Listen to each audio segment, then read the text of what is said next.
Oi pessoal, tudo bem? Eu quero agradecer aqui publicamente ao trabalho que o André Moré vem executando. De verdade, assim, vem transformando profundamente todas as palestras, todos os conteúdos, tudo que está sendo feito. E o mais interessante, o mapa cabalístico. Em particular, esse trabalho foi muito, mas muito transformador na minha vida, porque me deu uma clareza dos pontos, dos obstáculos, até situações que surgem, né, na nossa vida que a gente não sabe, às vezes, o motivo, o porquê. Então, assim, foi muito, muito importante, tá? E eu recomendo, inclusive, para você que quer ter uma clareza maior das situações, de perceber quais são as influências, não como algo determinístico, mas como uma fonte de informações relevantes para você transformar, ter atenção, observar e retificar aquilo que precisa ser retificado, né? Então, eu agradeço de coração a você, André, todo o seu trabalho, tudo que vem sendo feito, todos os vídeos e principalmente esse mapa que para mim está sendo um deleite para a alma. É algo que, assim, tem detalhes, coisas que são desgostosas, digamos assim, né? Às vezes a sombra não quer olhar para aquilo, mas é muito bom porque a clareza e a luz traz a transformação que a gente precisa para o momento que a gente está vivendo e muitas vezes antecipa coisas que a gente pode se guarnecer, pode se prevenir. É isso aí, agradeço mais uma vez, shalom a todos, um abraço. Aqui a gente começa, então, a introdução dos nossos sábios do Zohar sobre a questão da Torá. Né? Todo Zohar ele é uma explicação mais profunda da Torá, explicando aquilo que a Torá é. O Senhor falou, Moshe, da tenda da reunião. Então, ele falou lá de dentro dessa tenda. O Rabi Abba citou o versículo aqui, e Deus criou o homem, agora a gente deve prestar atenção, sua imagem, a imagem de Deus o criou. Isso é o Bereshit 1:27. Ele disse, nós já explicamos que quando o Santo Bendito seja ele criou o homem, ele o fez à imagem dos graus superiores. Veja, não são, né, a imagem exatamente de Deus, mas dos graus inferiores e dos graus superiores. Veja, essa construção é nesses níveis, de modo que ele resumiu o todo, e sua luz brilhou de uma extremidade do mundo para o outro, e toda a criação o temia. Mas é preciso olhar aprofundando neste versículo, pois uma vez que a Escritura diz, e Deus criou o homem à sua imagem, por que ele vai repetir a imagem de Deus o criou? Então, existe aqui no Gênesis, né, 1:27, essa conotação. Se Deus já havia falado que ele tinha criado esse homem, por que então ele repetiu isso? Porque a imagem de Deus o criou. Parece que realmente o Eterno está falando algo que ele já havia falado. E toda vez que surge um assunto assim dentro da Torá, os nossos sábios vão trazer uma explicação, porque na Torá não pode ter nenhuma explicação que seja meramente uma repetição de palavra, porque Deus desejou fazer assim, não. Existe toda uma questão. Veja aqui. Então ele diz aqui, né, vai dar Berorim e Radam, Betsalemo, ou seja, esse Betsalemo e depois Betsalém, El Raim, Bará, Otor, Zerá, Akevá, Bará, Otam. Então, Deus criou a humanidade, o homem, né? A palavra ali em cima descrita é Radam, o Adão, e a imagem divina criando, aqui já vai estar, né? Criando a imagem de Deus, criando o homem e a mulher. Então, está aqui. Já é uma interpretação em português bem diferente do que tem em hebraico. Então, veja. Mas o que significa essa dualidade, né? De graus? Né? Isso significa que o homem ele não foi criado com um único grau, ele foi criado com 2 graus. Na frente vai se dizer que o homem e a mulher foram separados, Mas isso não está falando de uma criação literal.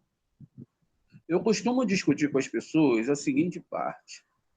O que os homens, os homídeos faziam antes de receber a Torá? Se eles guardavam o Shabat. Os homídeos são os homens, né, que viveram na época dos dinossauros, na época paleolítica, aquela época ali atrás. Enfim, o que esses homens eles seguiam? Qual era o tipo de ideia que ele tinha do mundo? Se eles tinham fronteiras, se eles viviam juntos em comunidade, se eles eram um povo mais similar aos índios que nós temos ainda no nosso mundo? Como era essa questão? E por que a Terra foi criada em 7 dias se ela foi criada em milhões de anos? Porque são milhões de anos, não são 7 dias. E se toda essa linguagem for diferente daquela que nós imaginávamos, ou de que quando nós lemos a Torá e etc., e criamos uma outra ideia que é hoje refutada facilmente pela ciência. Por isso que muita gente não acredita na Torá, porque eles veem a Torá como algo literal. E aí o cabalista também sabe que se você entrar dentro da literalidade, a gente vê que a coisa vai ficar complicada. Até porque a organização que a gente viu anterior também das tribos, tem toda uma explicação, mas também a pessoa começa a achar que a Torá, quando em hebraico, ela tem as suas questões que não batem muito em exatidão com aquilo que se tem de ideia da Torá. Agora, quando você parte para o esquema cabalístico, então você entende não só essa linguagem que é muito mais difícil de se entender e muito mais interna ou totalmente interna, e que vai te levar a ter uma ideia do que é o mundo dentro de uma coletividade onde o próprio divino ele não se mantém bloqueado, estagnado dentro de um conceito. Qual o conceito? Por exemplo, isso aqui é meu povo, esse aqui não é. Isso é um conceito que está dentro da cabeça do ser humano. O Criador, quando ele cria todo o universo. Então, ele cria não só os seres humanos, mas também os anjos, positivos, negativos, e para ele não há diferença entre esses anjos. Ele que criou, ele que formou segundo a sua vontade. Se um tem mais luz, outro tem menos luz, não diga essa luz que nós podemos enxergar, mas essa não é questão da Torá. Foi uma criação do Eterno. Quando você lê o livro de Job, está lá, e os filhos de Hashem estavam perante Hashem, os filhos, Bnei Elohim, e também entre eles estavam, né, o ser negativo. Veja, os filhos de Hashem estavam ali, e entre os filhos estava um filho que é um filho, uma criatura feita pelo Eterno. É lógico que a gente não deve imbuir essa questão de tudo que é criado, tudo que tem uma limitação, ou seja, o bem é o bem, tem uma limitação, o mal é o mal, tem uma limitação, uma cor tem uma limitação, enfim, tem toda uma questão sendo definida ali dentro daquele conceito. A gente não deve trazer isso para a questão do Criador, ou seja, tudo que tem nesse mundo é criado, é uma tradução do divino, e essa tradução que existe em todo o universo, ela é o que o divino pensa, o que ele deseja criar, o que ele cria, sem ninguém pedir a ele, porque ele não poderia não criar, ele é tudo, enfim, mas aí ele deseja criar esses graus menores que a gente conhece como Sefirot são criadas, e ele deseja criar uma Sefirot, vai criando outra Sefirot, enfim. E aí chegamos ao nosso nível, dentro de um grau humano, onde existe o ser humano, que tem essa imagem e semelhança. Essa forma que Deus o criou vai ser discutida agora, por que Deus criou essa imagem, por que a sua imagem o criou, né? Então, a gente vê que é uma dualidade de graus, masculino e feminino. Compreendia numa reza, ou numa parte mais alta, né, desse mem, o que o torna uma dualidade, ou seja, o que vamos chamar de zeprosopa, ou seja, face a face, de modo que era completo em todos os direitos. Ele contemplou com sabedoria que estava em cima e que estava embaixo. Mais uma vez, o prosoupe pecou, a sabedoria se afastou dele e apenas considera, né, assumir os assuntos do seu corpo. Então, ele concebeu descendentes que compartilham os dois, o da natureza superior e o da inferior. Mas o mundo não era estabelecido, ordenado por ninguém, dos dois, até que Adão gerou um filho chamado Sete. A gente também tem a história dessa questão de Sete, que quer dizer fundação, dentro das nossas aulas que estão indo para o canal agora. É muito importante vocês entenderem essa aula. Porque o mundo foi completado, ou seja, Sete, o mundo foi completado por Sete. Porém, o mundo inferior não foi.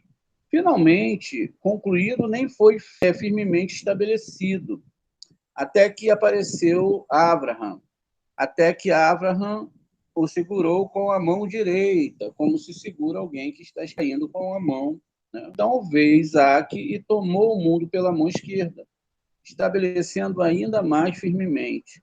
Quando Jacob veio, ele segurou o mundo no centro e do corpo, unindo os dois lados, tornando assim um mundo firme e imóvel.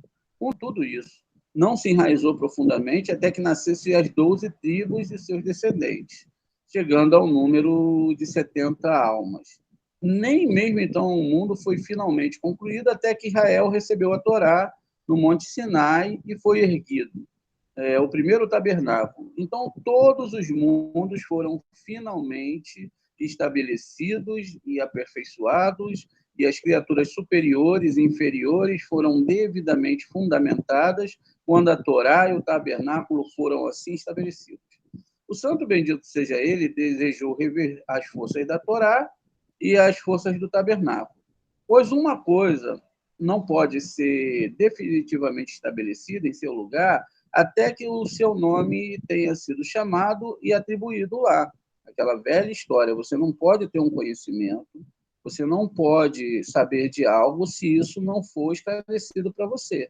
Então, quer dizer, você só tem essa questão estabelecida dentro de você se alguém esclarecer para você esses assuntos. Senão, não tem. Seria alguém que não passou ainda por uma situação brusca na vida, uma relação sentimental, enfim, é um monte de parâmetros que só vão ser aprendidos quando você passa por aquele parâmetro. Antes disso, tudo era para você dentro daquele nível anterior, porque aquela realidade ainda não existia. Então, assim, a gente vê que o Santo e Bendito seja ele decidiu sobre uma enumeração, tá vendo, das forças da Torá e as do tabernáculo, sendo as duas essencialmente uma, inseparável, no modo celestial. Assim, suas forças foram enumeradas e anotadas. Veja, não eram homens, não eram tribos, mas eram forças espirituais que estavam sendo enumeradas e anotadas, com a exceção de algumas que não entraram na conta. Por isso está escrito que o Senhor falou a Moisés no deserto do Sinai, da tenda da congregação, um correspondente à Torá e outro ao tabernáculo. Ambos estavam no segundo mês, sendo os dois um naquele mês. Aliás, irmã se chama Ziv, né? Brilho, esplendor, aludindo ao brilho da lua, daquele mês, daquele ano. Porque então os mundos como um todo estava completo. Quer dizer, naquele momento que essa ideia da Torá tinha sido passada, conforme descrito ali no Bar Midbar, no primeiro, a gente está abrindo o livro hoje de Bar Midbar, do ano de 5.783 ou 2023, e lá existe uma alusão ao que está sendo falado aqui. Muito bem.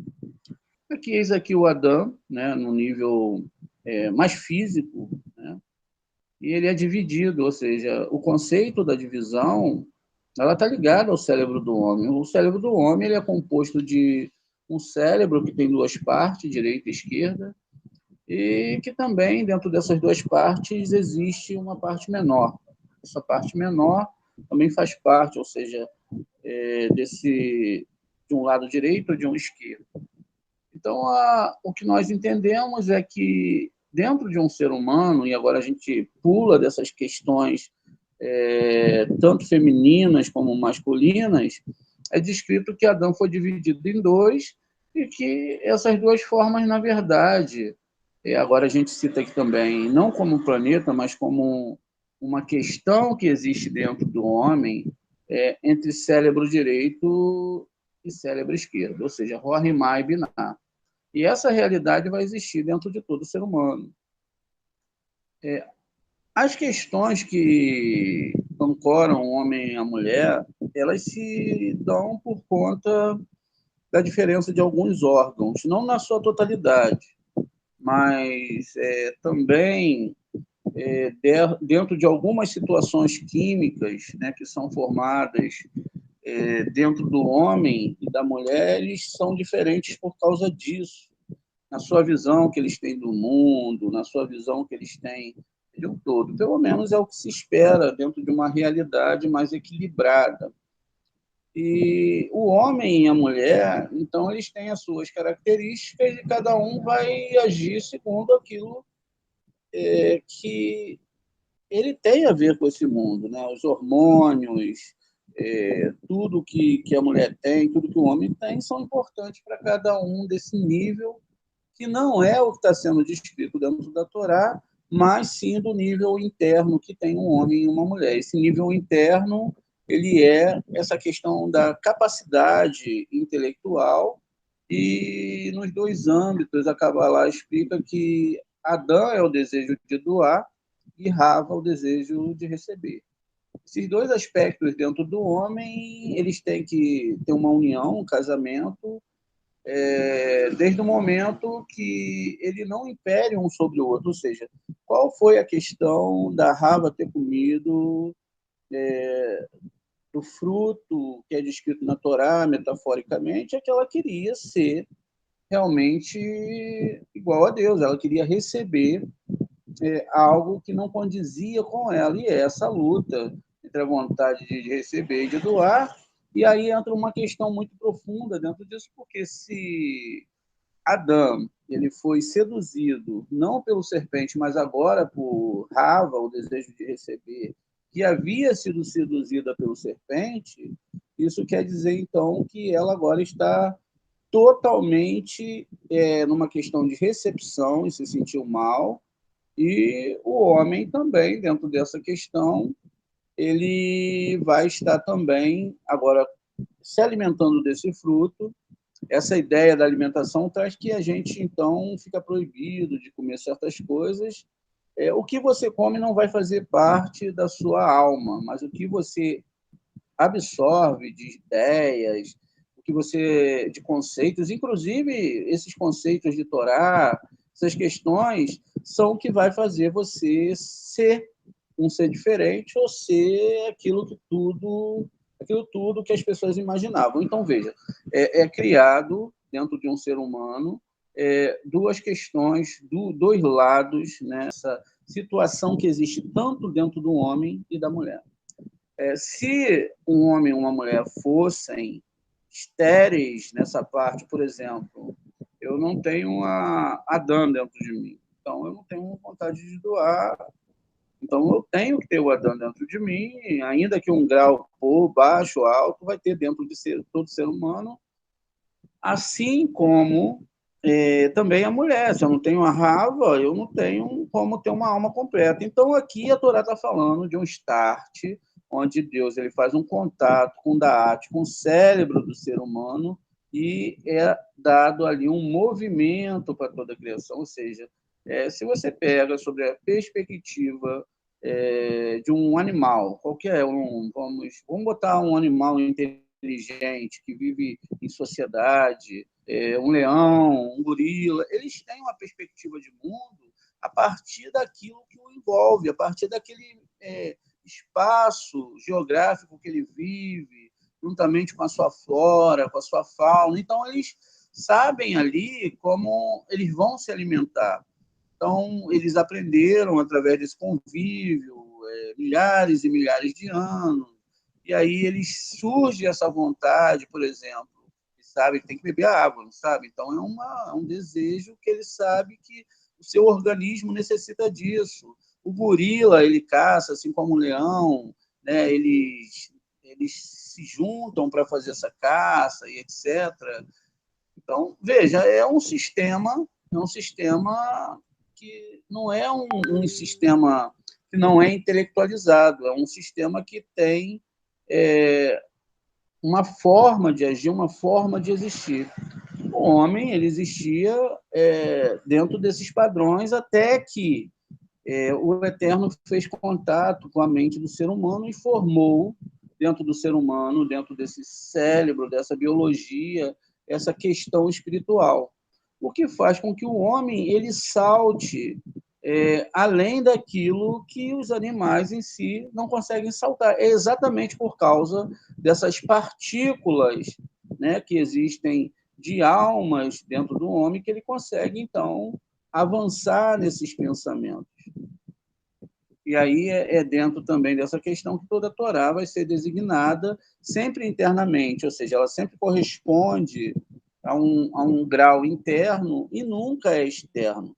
Por que esse grau é interno? Porque todo mundo ele só vai existir a partir do meu ponto de vista. Todo mundo que existe em volta de mim é porque eu estou vivo, porque eu penso, porque eu posso interpretá-lo através desses mecanismos que eu tenho, interajo com esse meio, mas através de uma configuração mental que eu tenha. Então, quer dizer, nesse conceito, dentro dessa lógica, então só existe eu e o Eterno. Porque o Eterno é que cria em mim o desejo de conhecer, de fazer tudo que eu tenho vontade, enquanto o resto, todo o resto, é somente uma manifestação do que existe dentro da minha mente. Então só existe eu e o Eterno. Não existe nada além desse universo de eu e o Eterno. Porque é ele que vai me dar esse desejo, essa criação. É ele que vai tentar fazer eu entender toda essa questão do outro. Quando a gente vai para questões mais profundas, né, e a gente tem essa questão do padrão, isso já foi discutido há muitos anos pela filosofia, sobre a questão do atomismo, ou seja, tudo é criado de átomos, só existe átomos e vazio, só se existe átomos e vazio, aí que a ciência chega, quer dizer que você é um corpo, é uma manifestação de átomos e vazio, e você existe até o momento que você vai, então, perder a vida desse corpo, esse corpo vai se transformar em outro tipo de átomos e vazio, e aí daqui a pouco você pode se fundir no outro, no nascimento do outro, porque sabe-se que essas energias não se perdem, e tudo fica nisso, segundo essa questão, e não avança mais através da filosofia num ponto mais profundo. O que a Torá vem trazer é que é exatamente o contrário disso, que existe uma energia, mas não só essa energia a ponto daquilo que nós podemos provar, porque, como nós falamos, o Eterno ele não pode ser provado no nosso mundo, ele não existe no nosso mundo, absolutamente ele não existe. Ele não é palpável, ele não é provável, não tem como você provar o Eterno para as pessoas. O que você faz é pedir que essas pessoas que talvez achem que têm um conhecimento, o próprio ateu em si, que um dia ele seja ensinado corretamente. E aí ele pode ter uma ideia mais profunda de Hashem, e etc. Mas isso, na verdade, vai depender de como essa pessoa é ensinada. Então, quer dizer, dentro dessas pessoas também tem essa configuração de receber para si, doar e etc. Tudo isso são parâmetros que existem dentro da humanidade. Então, a gente continua aqui. Então, um vai ser correspondente à Torá e o outro ao tabernáculo, tá vendo? Então, que o Senhor falou a Moisés no deserto do Sinai, na tenda da congregação. Então, Monte Sinai é a Torá e o outro é o tabernáculo, né? Ambos estavam no segundo mês, que mas eles estavam completos, tanto o tabernáculo como a Torá. Depois eles deixaram o país do Egito, isso ressalta, né, que eles tinham saído de Mitzrayim, ressalta que o êxodo de Israel do Egito ocorreu no primeiro mês, ou seja, foi em Nissan que se dá a saída lá do Egito. O Rabi Isaac citou o versículo aqui: o Senhor que se lembra de nós abençoará a casa de Israel e a casa de Araão. Aqueles que temem ao Senhor, pequenos e grandes, que o Senhor vos aumente cada vez mais. Isso é o Terrilim 115, 12 e 14. Muito bem. Dentro aqui dessa questão, disse, o primeiro abençoará refere-se a um homem que foram dados e a quem, né, o Senhor abençoa. Aumenta cada vez mais. Companheiro, aumenta cada vez mais companheiros ou seus filhos, ou a sua propriedade. Ele também deve abençoá-lo e derramar a bênção sobre ele. Aprendemos isso com Moisés, que depois de dizer: o Senhor, seu Deus, vos fez numeroso, eis que hoje sois como as estrelas do céu em multidão. Aqui, de Deuteronômio 1:10. Continuou: o Senhor, Deus dos vossos pais, tornai-vos 1000 vezes mais numerosos do que sois. Isso é Devarim 11. E depois confirmou as suas palavras, acrescentando: e vos abençoe como vos prometeu. Isso é Devarim 11. Tanto aquele que abençoa receberá a bênção do alto. Além disso, a bênção do homem também deve ser dada, não com ganância, mas com generosidade, com bom coração. Pois Deus, mais que todos, deseja o bom coração do homem. Veja, o que Deus deseja é o bom coração do homem. Mas tudo tem que ser feito com um bom coração. Quanto mais deve ser este o caso quando o homem oferece louvor a Shem, bendito seja ele. Assim diz a Escritura: e amarás o Senhor seu Deus com todo o teu coração. Então, tudo tem que ser feito pelas vias do coração. Devarim 6:5. Mas foi estabelecido que a bênção celestial não repousa sobre nada numerado, ou seja, nada que é contado, né, pode ser abençoado. Então, como é que os israelitas foram contados? Porque a numeração foi feita por um resgate, né, deles. Assim, os israelitas foram primeiro abençoados depois do seu resgate, ou seja, quando eles deram um meio shekel, como a gente lembra que o judeu ele dá um meio shekel, e eles foram contados. Isso foi seguido por uma nova bênção dada a eles. A bênção, antes e depois, era um escudo contra a morte, que está pronta para golpear onde quer que haja numeração. Se os benefícios foram deixados de lado, o outro lado pode pegá-los na hora de causar dano. O texto continua: ele abençoará a casa de Israel, indicando as mulheres que não foram incluídas na numeração. Ele abençoará a casa de Araão, que pronuncia a bênção de Israel com generosidade e por bondade de coração e amor. A casa de Araão inclui ambas as suas esposas. Ele abençoará a quem teme a Shem, e quem alude aos levitas, todos os quais são abençoados porque temem a Shem, pequenos e grandes. Isso é mesmo aqueles que não foram incluídos na numeração. Observe que nenhuma outra numeração foi abençoada pelos israelitas como esta, que foi feita com a intenção especial de ser sustentada por uma bênção e dar o toque final a todos os mundos. O Rabi Judá, então, costumava passar muito tempo na companhia do Rabi Irneon. Certa vez ele perguntou: qual é a região de onde vens? Rabi Simeão respondeu: ai do mundo e de seu povo, não pondera ou reflete sobre a glória do Altíssimo Rei. Observe isso. Quando Israel é considerado digno diante do Santo, bendito seja ele, e há com ele sua árvore celestial sagrada, certa que contém um alimento de todo mundo, então ele é abençoado no receptório de todas as bênçãos. Israel abaixo é abençoado do lugar de onde todas as bênçãos vêm, como é dito. Então o Senhor te abençoe, Sião. Isso é o Terrilim 134:3.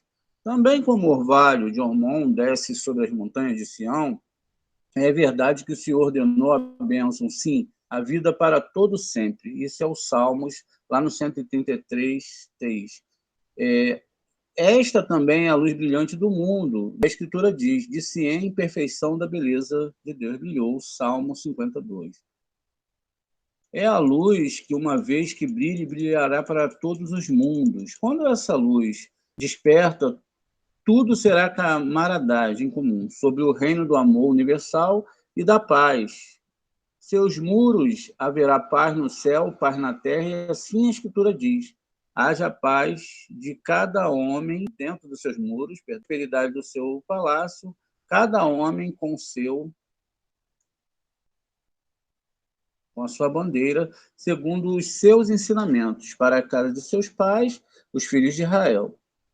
O Rabi Eleazar começou um discurso citando o versículo: alegrai-vos com Jerusalém, exaltai nele todo o que amais. Isaías, no 46:10, ele diz: quão amada é a Torá diante do santo e bendito seja ele. Ouve junto com todas as suas hostes, na verdade. Ele vem para ficar com aquele que expressa essas palavras, como diz a Escritura. Em todo lugar onde eu fizer lembrar o meu nome, verei a ti e te abençoarei. Êxodo 20. Além disso, os inimigos de tal homem curvam-se diante dele, como dito em outro lugar. Ele continuou: observe isto, os preceitos da Torá são essências exaltadas no alto. Cada vez que um homem cumpre um dos preceitos, esse preceito se apresenta todo adornado diante do santo, bendito seja, dizendo: fulano me cumpriu e eu venho dele. Assim, aquele homem, tão logo erigiu aquele preceito abaixo, causou um movimento acima e trouxe para paz acima e abaixo. Sobre isso, a Escritura diz: a menos que eu me agarre à minha força e faça as pazes comigo, sim, faça as pazes comigo. Isaías 27:5. Duas vezes a palavra paz, né, é dita nesse texto. A paz acima, a paz tem que ser feita abaixo e acima, assim acima como embaixo. A paz, ela não vem do alto, ela tem que ser construída aqui embaixo por nós. Essa paz que é construída aqui embaixo por nós é que vai voltar para nós como paz, e é diferente do que as pessoas imaginam, né? Porque elas imaginam que a paz vem lá de cima, mas não, é um espelhamento. Você faz a paz aqui embaixo e a paz sobe e ela reflete sobre você como paz. E qual é esse sistema? Esse sistema, né, ele vem exatamente de se entender a Torá profundamente. E aí continua. Feliz é a parte do homem que observa os preceitos da Torá, alegrai-vos com Jerusalém, etc. Mais do que em qualquer tempo há júbilo, exceto quando Israel se estabelece na Terra Santa, onde a esposa se junta ao esposo, espalhando com esta alegria que abrange o mundo, tanto acima como abaixo. Mas quando Israel não está na Terra Santa, é proibido ao homem demonstrar alegria, ou alegria, como diz a Escritura: alegrai-vos com Jerusalém e exultai nela. Isso é somente quando você está nela. Agora, a gente deve perceber que esse assunto ele não tem somente ligação com a terra de Israel em si. Isso é algo pessoal dentro de cada ser humano. Ou seja, você vai estabelecer a Terra Santa, você vai estabelecer os graus dentro de você. Tudo é uma responsabilidade que você vai ter que chegar a ela através do estudo da Torá. Não tem como você, por exemplo, como a gente imaginava, né, como as religiões imaginam: olha, eu estou aqui nessa religião, agora eu vou ter que ter paz, etc. Eu vou fazer paz aqui, paz lá em cima. E essa paz também não é a paz que eles imaginam que é. É uma outra paz, é uma outra questão. É a construção de mundos espirituais que vão trazer a paz para o nosso mundo. Quer dizer, se o mundo está tão cheio de templos em tudo que é lugar, e perto desses templos estão cheias de pessoas que não têm paz, por que elas não têm paz? Porque elas desejam receber para si, elas querem ter tudo desse mundo, querem receber isso, querem aquilo, e tudo está embasado no sistema de receber para si mesmo. Né? Então, podia ter isso, aquilo, e tudo aquilo que pode existir dentro do ser humano. Quer dizer que esses templos em si eles não trazem paz nenhuma. Porque se eles trouxessem paz, Se essa fosse a originalidade da Torá, isso quer dizer, então, que todas as pessoas teriam que ter paz. Porque a ideia geral é essa, a ideia geral é que existe um templo, e as pessoas têm que ir para esse templo, e etc. E ao adentrar esse templo, aquele templo se torna algo sagrado, e aquela questão toda. Então, dentro da Torá, a questão não é essa, a questão ela começa que você é que tem que começar a construir essa paz, você é que tem que espelhar essa paz para cima, através do que está falando aqui, o estudo da Torá. Não existe outro meio de você chegar a esses níveis se não for através desses estudos. E aí diz: alegrai-vos com Jerusalém e exaltai nela. Isso é somente quando você está nela. O Rabi Raaba uma vez viu um homem se regozijando na casa de alguns oficiais babilônicos. Rabi Raaba dirigi-se a ele citando as palavras: alegra-te com Jerusalém, etc. E nos ensina que somente quando Jerusalém, que está em e o Hilá, podemos nos alegrar. De acordo com esta ideia, Rabi Eleazar reconciliou os dois versículos aparentemente contraditórios. Um dos quais diz: servi a Hashem com alegria, Terlim 102, enquanto o outro diz: servi o Senhor e regozijai-vos com tremor. Ou seja, aqui a palavra é tremor, enquanto aqui a palavra é alegria. Em qual desses dois níveis eu devo estar? O que a Torá vai me falar de alegria e de temor? O primeiro explicou, fala do tempo em que os filhos de Israel residem na Terra Santa, enquanto o segundo se refere ao tempo em que ele vive em um país estrangeiro. Israel, em um tempo, enquanto ele está no exílio entre as nações, em oposição a isso, o Rabi Judá traduziu o verso: pois saireis com alegria, Isaías 55, 12, que parece mostrar que a comunidade de Israel ele estará em alegria enquanto ainda estiver no exílio. Em resposta a isso, Rabi Eleazar disse: a verdade é que enquanto ela está no exílio e jaz no pó, não haverá verdadeira alegria, mas que de fato haverá alegria para todos somente quando são benditos. Seja ele levantado do pó, dizendo: sacudi o pó, conforme está escrito em Isaías 52, 2. Levante-se e acenda, Isaías, lá no 61. O povo se reunirá, então, efetivamente, saia, você deve com alegria, então, efetivamente, numerosos anfitriões sairão ao encontro da matrona, da Sheriná. Quer dizer, isso será num tempo predeterminado e também será num tempo que não vai ser no tempo que se imaginou ou que a humanidade vem construindo essas questões dentro desses padrões que ela acham que vai construir, mas que essa própria construção de se encontrar com a matrona, Sheriná, isso tem um determinado tempo, né, como a gente vai ver mais abaixo. Então, participando da alegria do seu noivado nesse tempo com o rei. Assim a Escritura diz: os montes do outeiro diante de ti explodirão em cânticos, ou seja, a presença divina vai estar aqui de uma forma muitíssimo grande. Isso é o Isaías lá no 55, 12.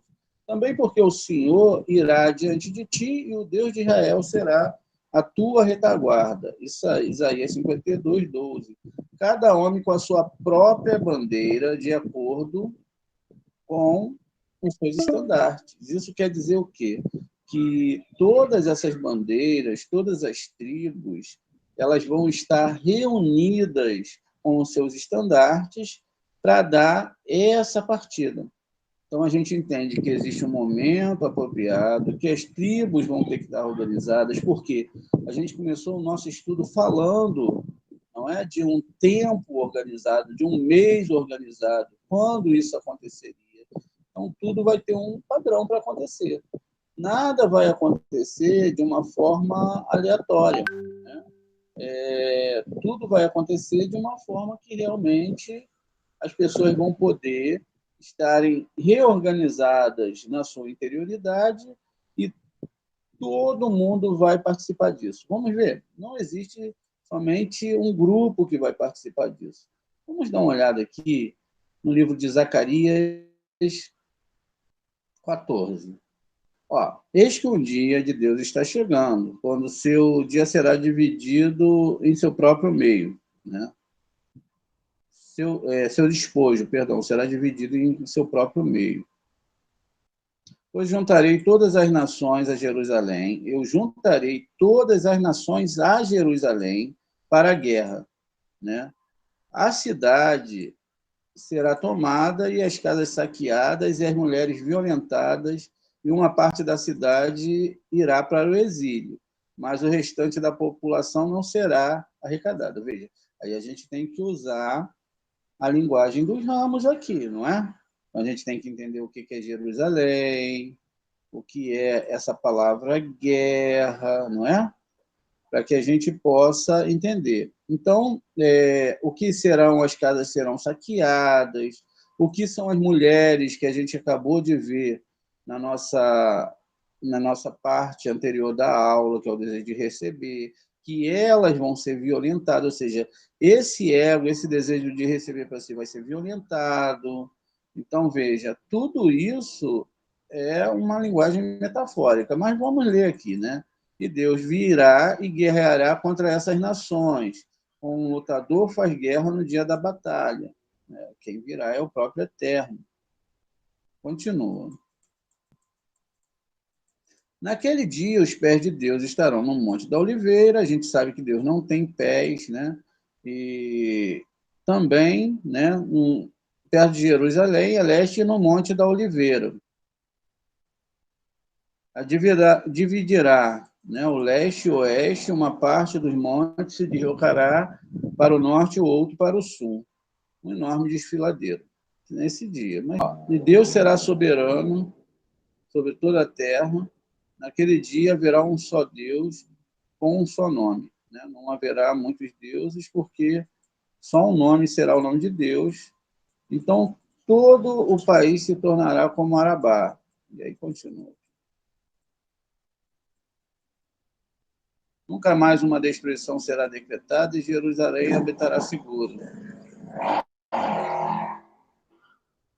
Quando aquele povo guerreará contra Jerusalém, Deus o ferirá com praga, sua carne apodrecerá enquanto eles ficarão de pé, seus olhos apodrecerão nas suas órbitas, sua língua apodrecerão nas suas bocas. Então, Jerusalém é quando a gente fala a unidade de todas as almas. Ou seja, todas as almas elas têm que estar unificadas, né? Então, aqueles que guerrearem contra a união dessas almas.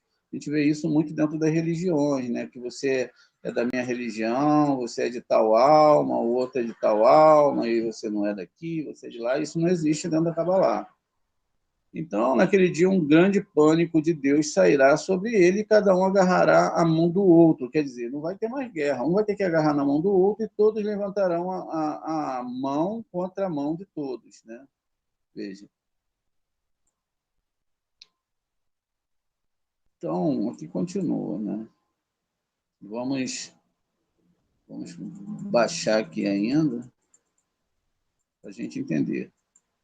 Aí diz aqui que todos os sobreviventes de todas as nações que se levantaram contra Jerusalém farão uma peregrinação ano após ano para se curvar diante do Eterno. Né? Ou seja, todas as nações estão incluídas porque elas vão ter que ver a festa das barracas, festa de Sucote. Veja, todos se reunirão, vão ter que entender essa festa mais profundamente.